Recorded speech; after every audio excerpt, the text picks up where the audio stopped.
আমার হাতে কিন্তু পড়াশোনা একটা মেশিন দিয়ে দিলে ভালো হইতো। তিন রাতে দিন দেখি। আমার কাছে কি বুলেট এটা? পকেটে আছে, অনেক বুলেট আছে। পকেট থেকে বুলেট বাইর করতে। আরে ভাই ওই যে সাদা গাড়িটা দেখতেছেন না? গাড়িতে ঢুকতাছে, গাড়িতে ঢুকতাছে ব্যাগ ভরে ভরে রাখে। মোবাইল প্যান তো?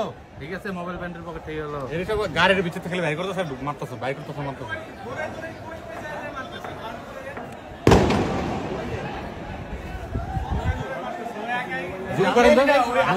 জানো আমরা যদি থাকতাম না ঠিক এতক্ষণ বেশি জেলে দিতে পারতাম না।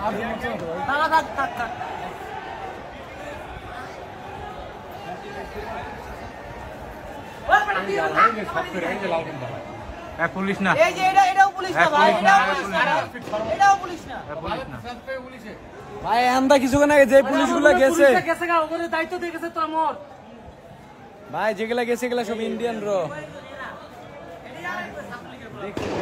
ভাই। এখন তো অটোমেটিক খুলি নাই, যেগুলো বের হয়ে গেছে আপনারা বললেন এটাকে অটোমেটিক খুলি ছিল সব। বাংলাদেশি মনে হয় না।